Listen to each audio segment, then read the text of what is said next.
काय म्हणते, तुम्ही बोला. नको तुम्ही बोला. नाही तुमचा प्रभाव पडतो ना.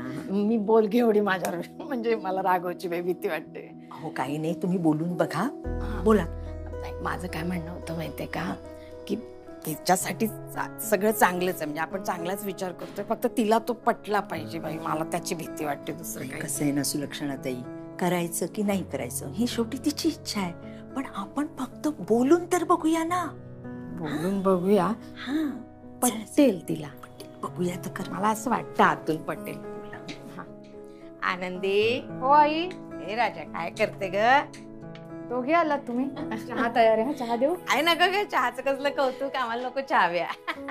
मला जरा हे सांगायचं होतं, म्हणजे बघ ना आता एवढ्या मोठ्या आजारपणातून निघालीस तू बाळा, है ना. त्याच्यानंतर मग राघवच्या ऑफिसच्या उद्घाटनाचं निघालं, तर ह्या सगळ्या धबडग्यात तो आपला जो एक महत्वाचा विचार होता तो मागे पडला ना बाळाचा ग. तर मग आम्ही दोघे बोलता बोलता असा विचार केला की आता नवरात्र येऊ घातलंय, तर मग तू नवरात्राचे 9 दिवस व्यवस्थित उपवास कर. ते व्रत तू यथासांग पार पाड, म्हणजे उपयोग होईल बाळा.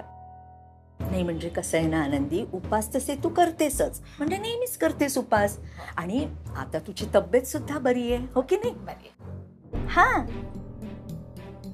म्हणजे कसं आहे ना आनंदी, दिवसभर ना उपास करायचा आणि ओले त्याने आपल्या देवाची पूजा करून घ्यायची.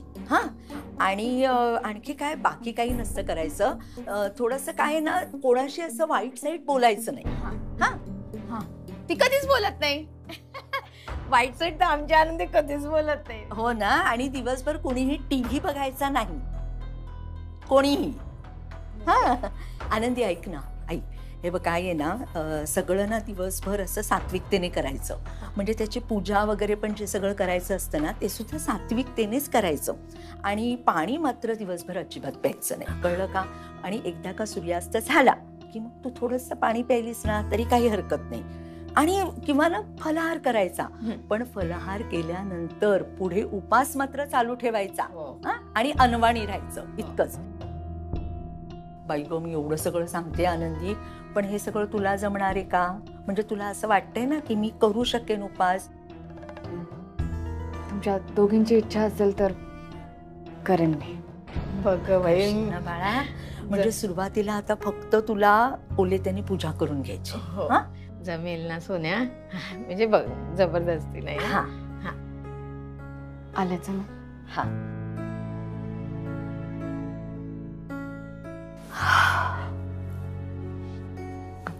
करेल ती, करेल करेल करेल. हार झाला. आता घट ठेवा. हो ठेव. आणि ते डाळ सांगणारच होते. वा छान वाटते आता. अगं बाई आली बघ आनंदी, छान दिसतेस. सात्विक सौंदर्य माझ्या सुनेचं नाही हो.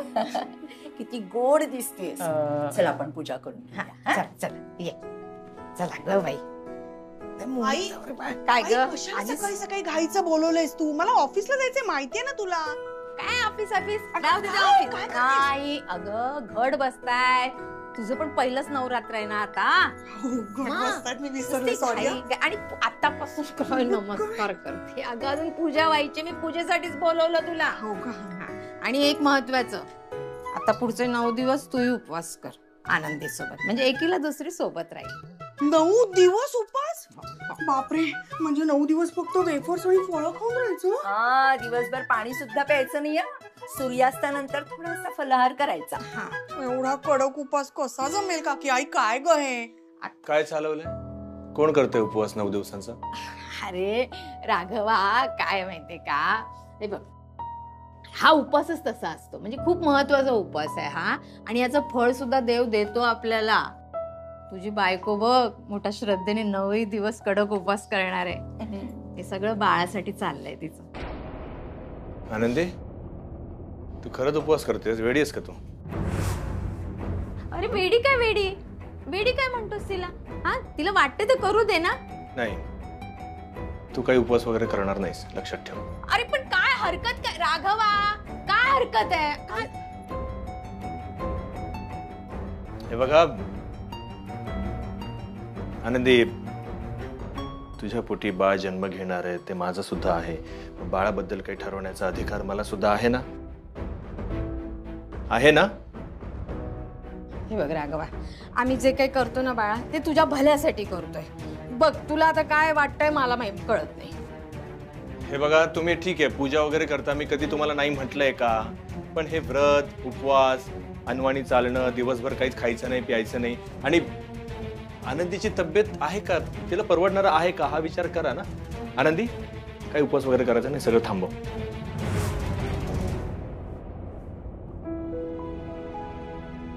आनंदी, आम्हाला दोघींना वाटलं म्हणून तुला आम्ही सांगितलं. पण ऐक, तुला जर त्रास होतोय ना तर तू नको करूस बाळा. हा, मी करेन, मी बोलते आई ह्यांच्याशी. आनंदी, आलेच.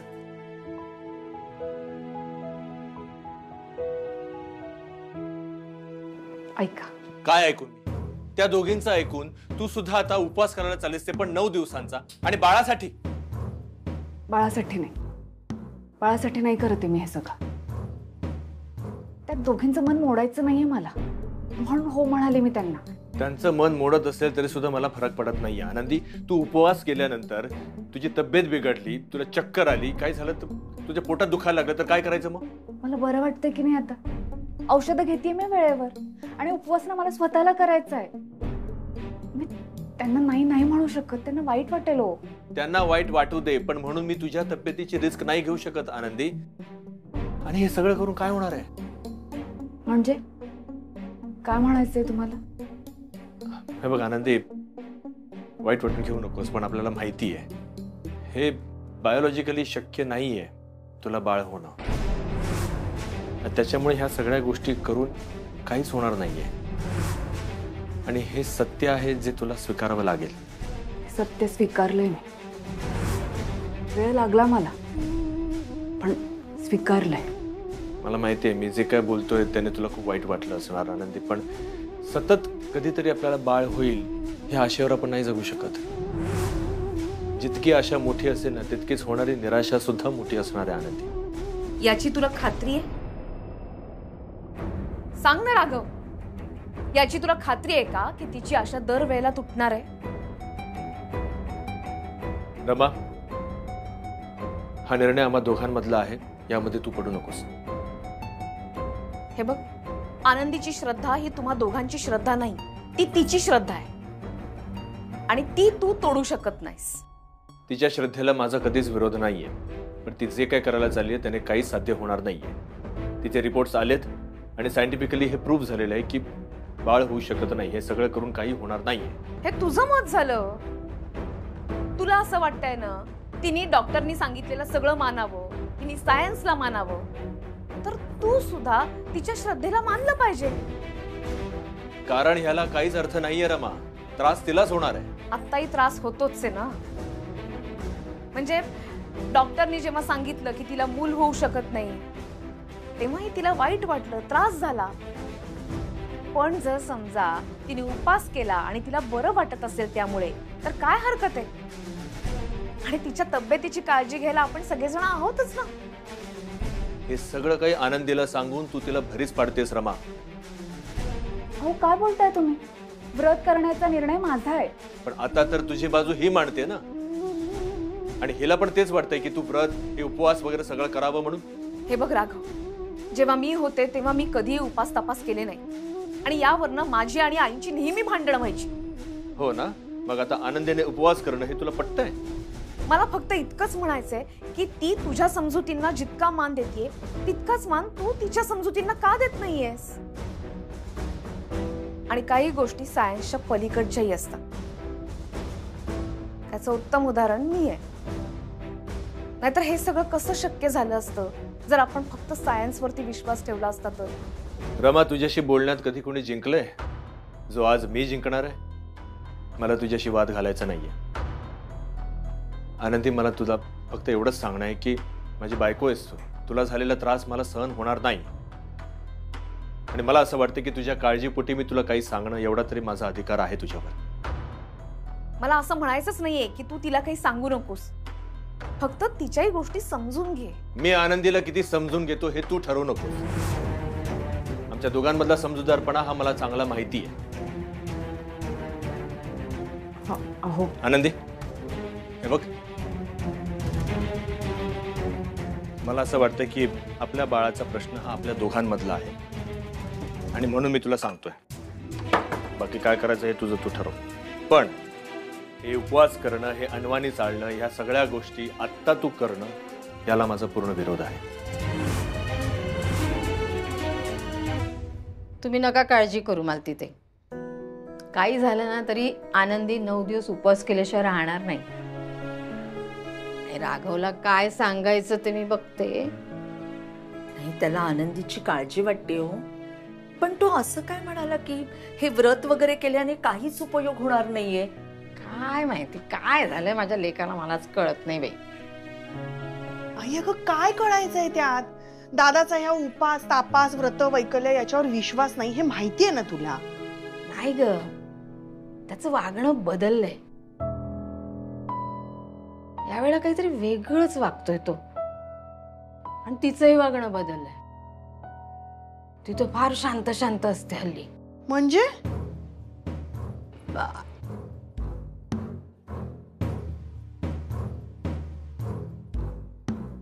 मला तर वाटतं ह्यांचं भांडण झालंय बहुतेक. नाही, भांडण नाही, काहीतरी गडबड आहे.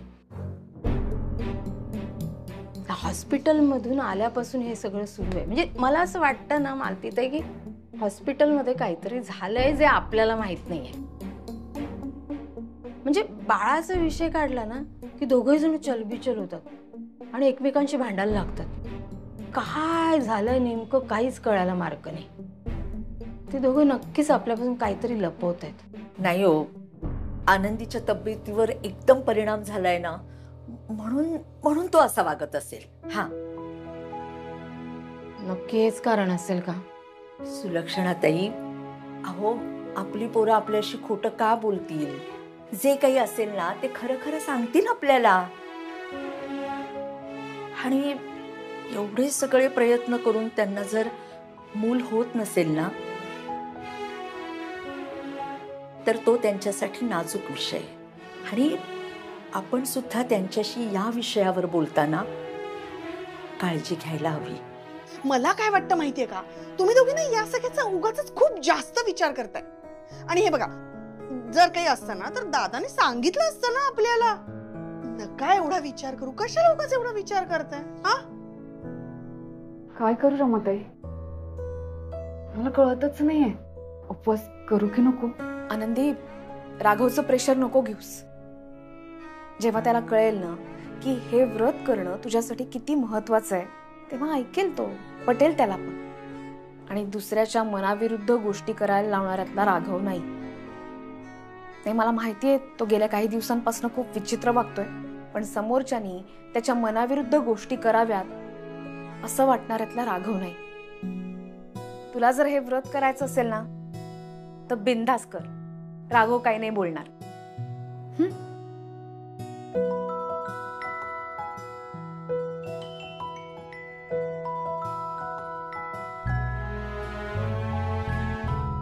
आई, हा, काय? ते ह्यांच्याशी हे बघ, तुला उपवास करायचा आहे ना, कर तू बिंदास. राघवला घाबरण्याचं काही कारण नाही. नाही नको आनंदी. हे बरं, राघवला जर आवडत नाहीये ना तर तू अजिबात व्रत करू नकोस. राघवचा प्रश्नच येत नाही ना. पण एक मिनिट, तुम्ही दोघी जरा तिचं म्हणणं ऐकून घ्या ना. तिला बोलू द्या ना. तू बोल का आनंदी. मी करणार उपवास, ह्यांना समजावून सांगेन मी नंतर. कशाला समजावायला जाते ग बाई, हे एक समजवण्याचं यांचं प्रकरण आजकालच्या मुलींचं. हे बघ, आम्ही जर नवऱ्यानं सांगून संसार केले असते ना तर आतापर्यंत भिकेला लागलो असतो. काय हो मालतीताई? हा, हे बरोबर आहे ना तुमचं. अगं, तुझे बाबा एवढ्याशा तेवढ्याशा कारणावरून चिडतात. त्यामुळे त्यांना काही गोष्टी न सांगितलेल्याच बऱ्या असतात. आणि हे बघ, तू कर व्रत. कारण कसं आहे ना, राघव सकाळी जातो आणि संध्याकाळी घरी येतो. त्याला कशाला कळतंय हिने व्रत केलंय की नाही केलंय ते. आणि आम्ही दोघी जणी आहोत तुझी काळजी घ्यायला. आणि त्यात आता वर्षा सुद्धा आहे ना तुझ्या बरोबर. वर्षा ते आपण करूयात पूजा. मी हा बस ग तू पण पूजेला बस. पण तुम्ही दोघी जणी तयार आहात ना? ते कळेल आता पहिल्याच दिवशी. हे बघ हिनं आधीच तलवार टाकली. अगं वर्षा, माझ्या वेळेला तुम्ही 9-9 दिवस उभ्या उभ्यानी उपवास केलेले आहेत. आणि वर्षा तू घाबरू नकोस. तुम्हाला सपोर्ट करण्यासाठी आम्ही दोघी जणी एक दिवस उपास करणार आहोत. कारण अगं वयोमानाप्रमाणे 9 दिवस नाही जमणार ना आम्हाला, पण एक दिवस करू आम्ही उपास. काय सुलक्षणा ताई, करूया ना एक दिवस उपास? हा करूया ना उपवास, करायलाच पाहिजे, करूया. आधी पूजा तर सुरू करा. ये ये जा.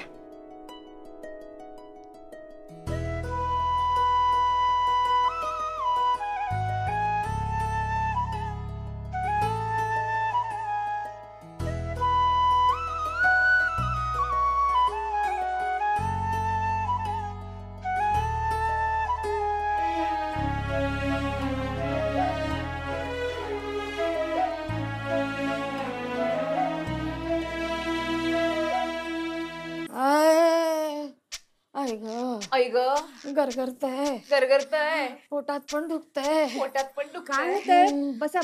चक्करल्यासारखं होतंय बघा. आई कशामुळे होतंय मला काहीतरी. ठीक आहे, तर थोड्या वेळात उपवास सोडणारच आहात ना तुम्ही. पाणी आणू तोपर्यंत. पाणी नको का? पाणी पिऊन पिऊन कंटाळा आला मला. खायला दे, खायला काहीतरी खायला. कसं तरी होतंय मला. मला माहिती होतं यांना नाही झेपणार.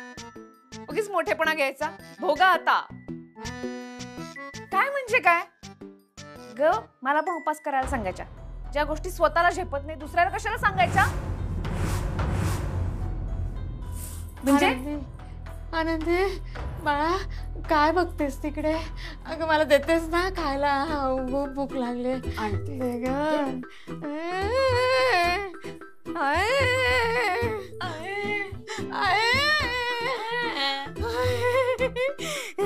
आता आणते ग बाई माझी सून, माझी गुणाची सून. मला तर जेवण आणणार, असं ताट, अशी पोळी तोडणार मी, आमटी तसं बुडवणार, भात असा असा. आई काय करताय? अगं नाही, हे खराब झालं होतं ते म्हटलं घेऊन असं साफ करते तोपर्यंत. हे का जेवण नाही? फळं आणली. अगं बाई, फळं आणली का? बरं, हे नसे थोडके फळं तर फळं. त्रास होतोय ना आई? खूप खाते मी. हा तुझ्यासाठी ग, तुझ्यासाठी सगळं सहन करते मी. तुझ्यासाठी हा सगळा त्रास सहन करते राजा. कोण काय सहन करताय? हे तिने उपवास धरलाय का? नाही रे, तिने नाही धरला उपवास. तिने धरला नाही म्हणून तिच्या वतीनं मी धरलाय. 9 दिवस नाही राघव, एकच दिवस, आजचा एक दिवस. का? तिला सांगितलं ना, तुला वेगळं सांगायला पाहिजे. अरे तू तिला नाही म्हणालास ना. तिला नाही म्हणालो, तुझ्याही तब्येतीची काळजी आहे ना आई. हो, हा खाते गपचूप. मी खाते बाळा, तुझ्यासाठी खाते. भूक लागली असेल ना तुम्हाला, आवरून घ्या, वाढते. संपवते. हो लगेच. काय अजिबात रागवला कळता कामा नये. तू उपवास धरलायस. हा जेवणाला काय केलंस? चिंच गुळाची आमटी केलंस का? तुमच्या आवडीची भाजी पण केली, फ्लावर बटाटा. हे झाल्यावर ते दे मला.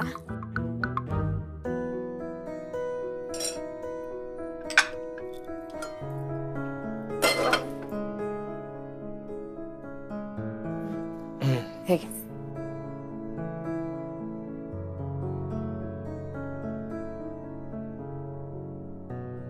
आनंदी, हा? तुझं ताट कुठे आहे?